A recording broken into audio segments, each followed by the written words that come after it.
ನಮಸ್ಕಾರ, welcome to crazy family YouTube channel. ಯಾವಾಗಲೂ sandwich ಮಾಡಬೇಕಾದ್ರೆ ವೆಜಿಟೇಬಲ್ಸು ಚೀಸ್ ಎಲ್ಲ ಹಾಕಿ ಮಾಡಿರ್ತೀವಿ. ಇದು ಸ್ವಲ್ಪ ಡಿಫ್ರೆಂಟಾಗಿ ಟ್ರೈ ಮಾಡಿ ನೋಡಿ, ನಿಜವಾಗ್ಲೂ ತುಂಬಾ ಇಷ್ಟ ಆಗುತ್ತೆ.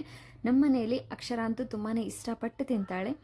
ಸೊ ಹಾಗಾಗಿ ಇವತ್ತಿನ ಬ್ರೇಕ್ಫಾಸ್ಟ್ಗೆ ನಾವು ಇದೇ ಮಾಡಿದ್ದೀವಿ. ಇದಕ್ಕೆ ಜಾಸ್ತಿ ಇಂಗ್ರೀಡಿಯೆಂಟ್ಸ್ ಏನೂ ಬೇಕಾಗಿಲ್ಲ.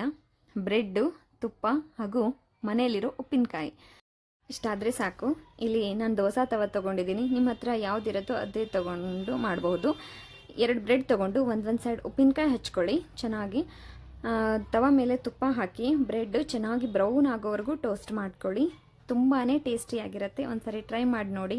ನಿಮ್ಮ ಮಕ್ಕಳು ಕೂಡ ತುಂಬಾ ಇಷ್ಟಪಟ್ಟು ತಿಂತಾರೆ. ಈ ವಿಡಿಯೋ ನಿಮ್ಮೆಲ್ರಿಗೂ ಇಷ್ಟ ಆಗಿದೆ ಅಂತ ಅಂದ್ಕೊಳ್ತೀನಿ. ಇಷ್ಟ ಆದರೆ ಲೈಕ್ ಮಾಡಿ, ಶೇರ್ ಮಾಡಿ ಹಾಗೂ ನಮ್ಮ ಚಾನಲನ್ನು ಸಬ್ಸ್ಕ್ರೈಬ್ ಮಾಡ್ಕೊಳ್ಳೋದನ್ನು ಮರಿಬೇಡಿ. Thank you so much.